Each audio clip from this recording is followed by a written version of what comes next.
दोस्तों, अगस्त 2024 Indian nuclear power के लिए एक बहुत ही इम्पॉर्टेंट मंथ है, क्योंकि 29 अगस्त 2024 को इंडिया की दूसरी nuclear powered ballistic missile submarine INS Arighat Indian navy में कमीशन हो गई है। इस सबमरीन के कमीशन होने के बाद इंडियन नेवी की under water nuclear strike capability double हो गई है और इसीलिए आज के इस गार्डिंग इंडिया के वीडियो में हम आपको आईएनएस अरिघात की सभी कैपेबिलिटीज के बारे में डिटेल में बताएंगे। तो शुरू करते हैं फिर। आईएनएस अरिघात के नाम का मीनिंग है अरि यानी दुश्मन को, घात यानी मारने वाला, जिसे इंग्लिश में हम डिस्ट्रॉयर ऑफ द एनिमी भी कहते हैं। आईएनएस अरिघात इंडियन नेवी की अरिहंत क्लास सबमरीन का सबसे लेटेस्ट वर्जन है।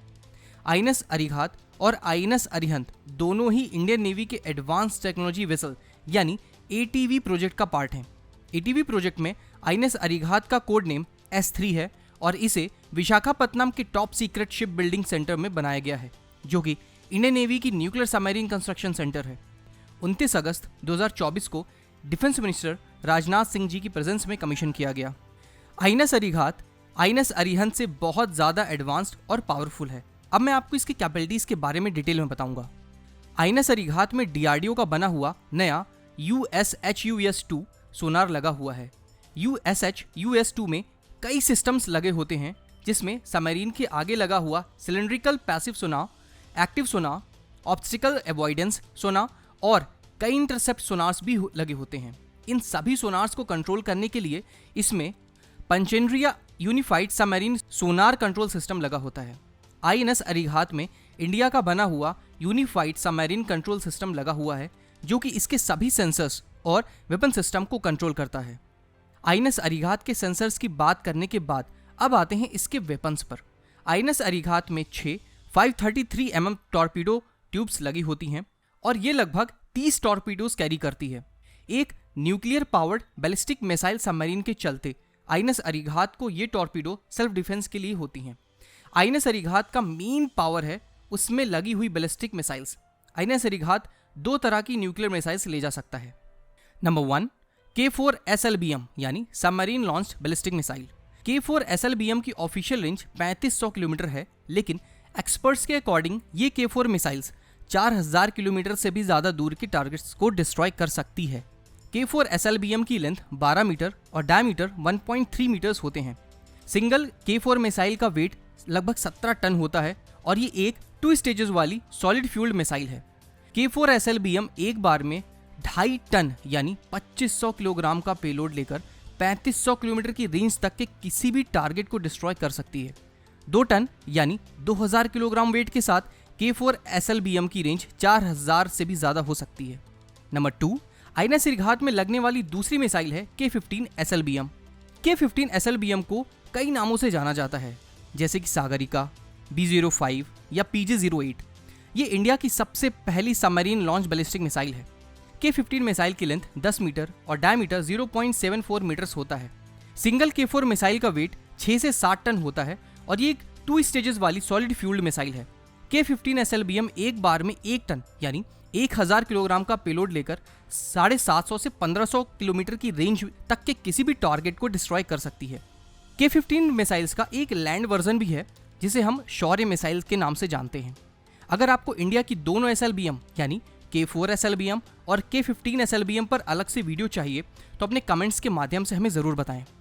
आईएनएस अरिघात की दोनों मिसाइल्स को कवर करने के बाद अब मैं आपको ये बताना चाहूँगा कि एक्सपर्ट्स के हिसाब से आईएनएस अरिघात में 4 K4 SLBM लगे हुए हैं, जो कि चाइना के ज़्यादातर एरियाज़ को कवर कर सकते हैं और 4000 किलोमीटर की रेंज के चलते बीजिंग तक स्ट्राइक कर सकते हैं।